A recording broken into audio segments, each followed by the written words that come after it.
In the far north of Washington state, near the Canadian border, the mountains rise in steep, folded layers.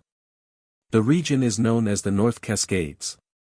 Snow remains on many peaks through much of the year. Valleys are narrow and heavily forested, cut by cold rivers that descend from glaciers. Large sections of the park have no roads. Many areas can only be reached by long trails that follow rivers deep into the mountains. Even in summer, the terrain limits how many people pass through. The Chilliwack River flows through one of these remote valleys. The trail beside it is quiet for long stretches of the season. A person can walk for hours there without seeing anyone else. In late July 2024, one visitor entered this landscape expecting only a routine day outdoors. Robert Schock was accustomed to moving through outdoor spaces alone. In the months before the incident, he had been traveling through parts of the Pacific Northwest. His time was spent between small towns, forest roads, and public lands that offered access to long trails and undeveloped terrain.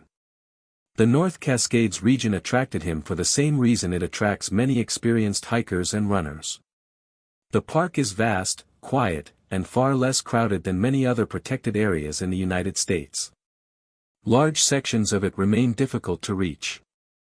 For people who prefer solitude, that distance from cities and highways can feel appealing. Schock had experience navigating trails and spending time outside for extended periods. He was physically active and comfortable covering long distances on foot. Trail running, in particular, allowed him to move quickly through mountain landscapes while carrying very little equipment. Traveling light also meant accepting a degree of risk. Trail runners typically carry minimal gear, light clothing, limited food, and little shelter. The assumption is that the route will be completed in a relatively short period of time, often within the same day. During the summer of 2024, conditions in the North Cascades were generally stable. Snow had largely retreated from lower elevations, and many of the long river valleys were accessible again. The Chilliwack River Trail was one of those routes. It follows the river through forested terrain and leads deeper into the backcountry toward the Canadian border. On July 31, Schock decided to run a section of that trail. He brought his dog, a companion named Freddie. For many hikers, bringing a dog into the backcountry is common. Dogs can travel easily on long trails and often keep pace with runners. The plan appears to have been simple. He would start along the Chilliwack River Trail, move through part of the valley, and eventually return the same way. Nothing about the plan suggested an extended journey. Like many outings in remote terrain, it began with ordinary expectations. The weather was typical for late summer in the North Cascades. The trail followed a known route along the river. At that point, there was no sign that the day would become anything more than a routine run through a quiet mountain valley. On the morning of July 31, 2024, Robert Schock entered the Chilliwack River Trail area in North Cascades National Park.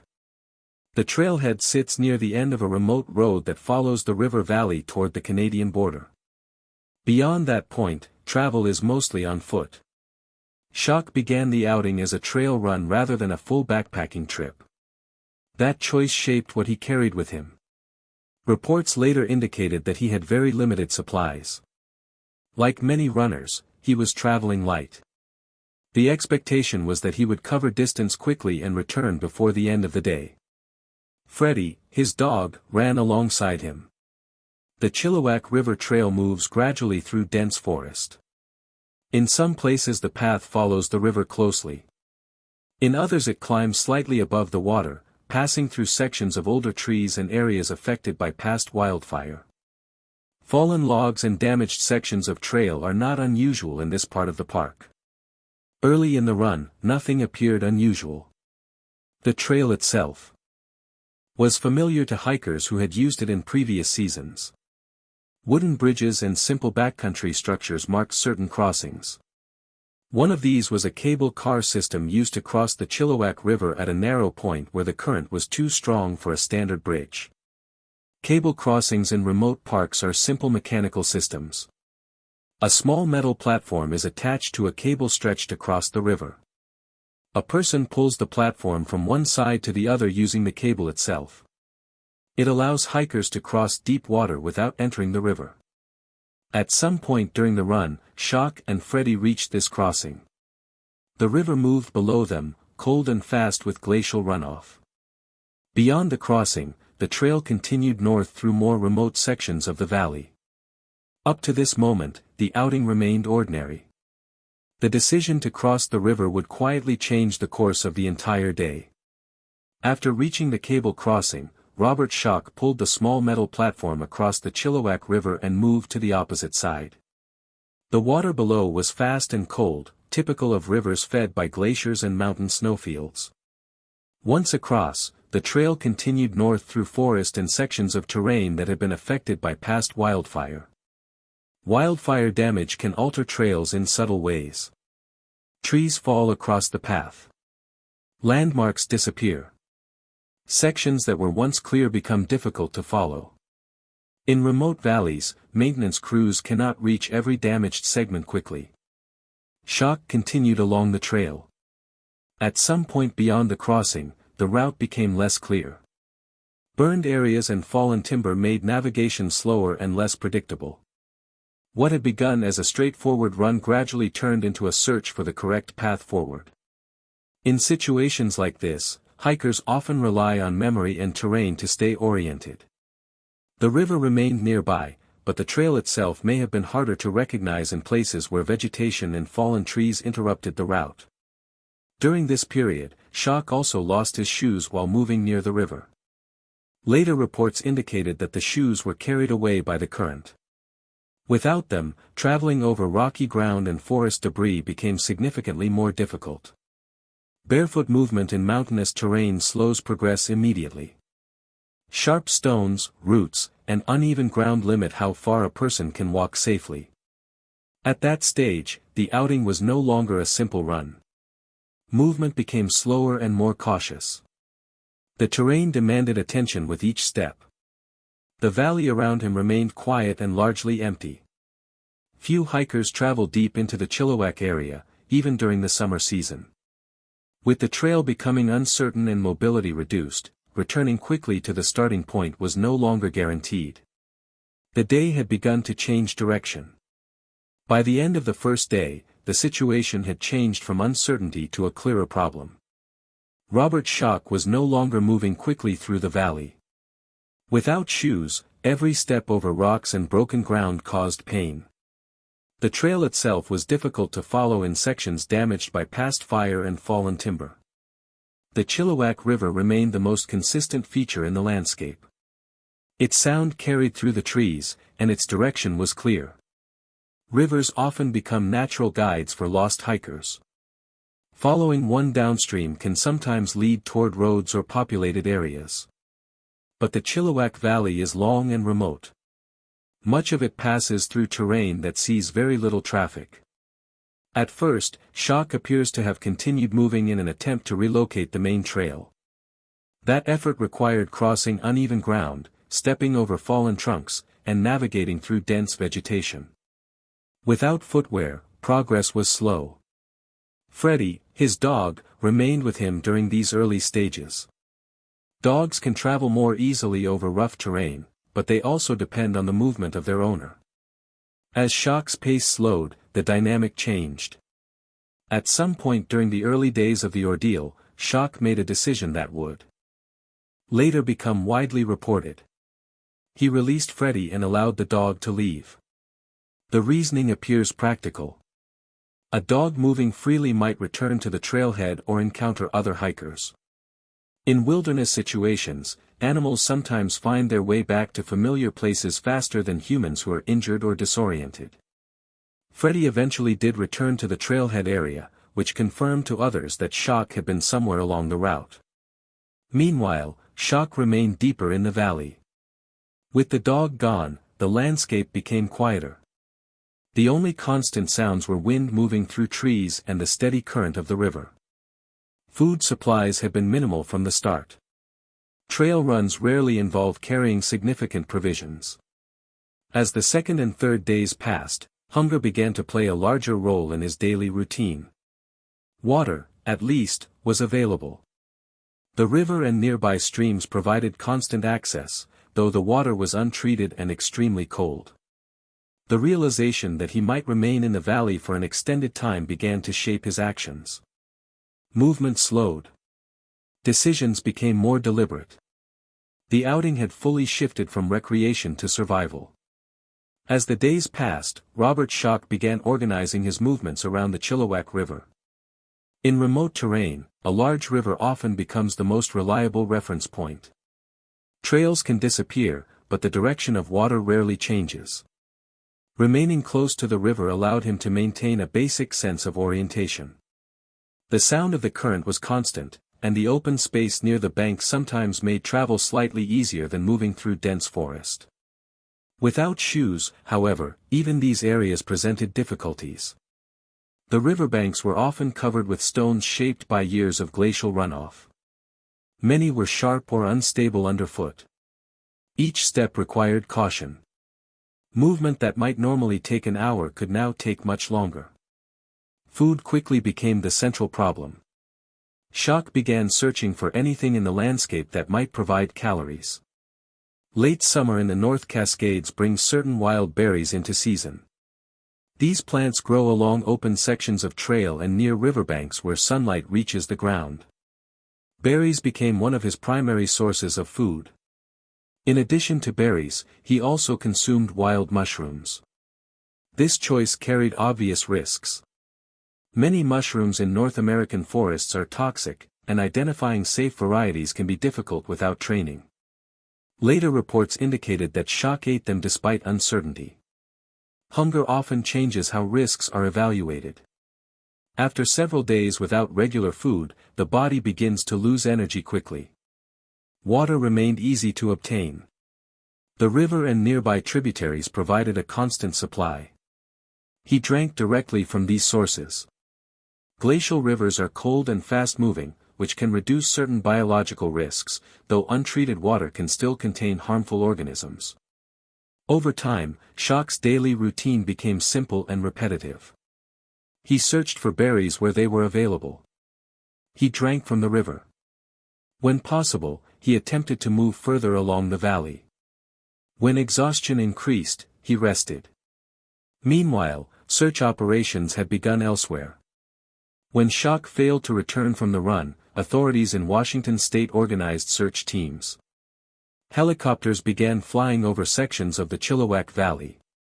Volunteers and park staff checked portions of the trail system. From the ground, the valley feels large and empty. From the air, it can be even harder to locate a single person beneath dense forest cover. At least once during this period, Schoch heard aircraft moving overhead. But the trees were thick, and his position along the riverbank remained concealed. The search was active. But the distance between the searchers and the person they were looking for remained wide. As the days continued, Robert Schoch's ability to travel steadily declined. The valley of the Chilliwack River is rugged even under normal conditions. Sections of forest had been altered by wildfire in earlier years, leaving behind fallen trunks and unstable ground. Moving through these areas required climbing over debris and stepping around burned trees. Without shoes, each obstacle slowed him further. Sharp wood fragments and loose stones made progress painful and cautious. At times he attempted to move away from the river to search for clearer sections of trail. In burned areas, however, many of the original trail markers had been destroyed. Fallen timber often obscured the path entirely. What once had been a defined route now blended into the surrounding forest. The result was a gradual loss of direction. In remote environments like the North Cascades, small navigation errors can grow quickly. Valleys twist and branch. Ridges block sight lines. Thick vegetation hides landmarks that might otherwise help maintain orientation. The Chilliwack Valley itself stretches for many miles before reaching more frequently traveled areas. For someone injured and moving slowly, covering that distance can take far longer than expected. During this period, time began to lose its usual structure. Without a watch, calendar, or consistent routine, the passing of days becomes difficult to measure. Morning and evening are marked only by light and temperature changes. Hunger and exhaustion replaced the normal rhythm of daily life. Shock's diet remained limited to berries, mushrooms, and water from the river. Such food provided only small amounts of energy. Over time, the body begins to consume its own reserves. Weight loss and weakness follow. Meanwhile, search efforts continued. Helicopters occasionally passed above the valley. Search teams moved along portions of the trail system. Yet the terrain worked against them. The forest canopy in this region is dense. Tall trees form a nearly continuous cover, especially along the river corridor. From the air, that canopy hides movement below. Even when aircraft passed nearby, shock was not easily visible. The distance between a person and potential rescue can sometimes be measured not in miles, but in the difficulty of seeing through trees. Days passed with little change. Movement slowed. Energy declined. The valley remained quiet, and the search continued somewhere beyond the forest. After several weeks in the valley, Robert Schock's physical condition declined sharply. The limited food available along the river provided only small amounts of energy. Berries and mushrooms could delay starvation, but they could not replace the calories lost through constant movement and exposure. Walking became increasingly difficult. The injury to his foot, combined with the absence of shoes, meant that every step required effort. Cuts and bruises accumulated over time. Even short distances began to feel exhausting. Eventually, Schock reduced his movement almost entirely. He remained close to the riverbank, where water was easy to reach and where open spaces between trees allowed him to rest more comfortably.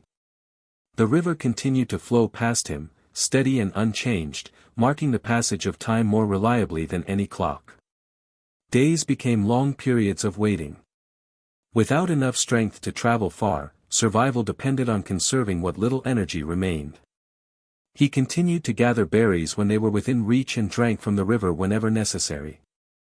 Meanwhile, search efforts had already covered many areas of the park. The North Cascades contain hundreds of miles of wilderness terrain, and locating one person beneath the forest canopy can take weeks. By this stage, Schock had been missing for nearly a month. His ability to call for help was limited by exhaustion, but he remained alert to any unusual sound, voices, aircraft, or movement that might signal the presence of other people.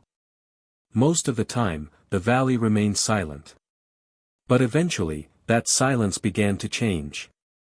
After nearly 30 days in the valley, Robert Schock was located by a small team of trail workers from the Pacific Northwest Trail Association.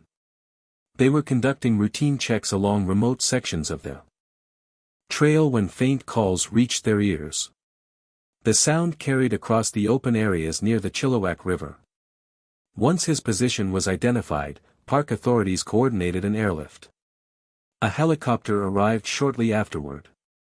Schock was lifted from the valley, his condition frail but stable. He had survived the ordeal with minimal supplies, relying on berries, mushrooms, and river water. The extraction was quiet and methodical. No dramatic celebration marked the event, only the careful transfer of a person from remote wilderness to care. Robert Schock's survival rested on a combination of caution, endurance, and proximity to the river. A single misstep could have ended the outcome differently. The episode underscores how small decisions in remote wilderness can quietly determine life or death.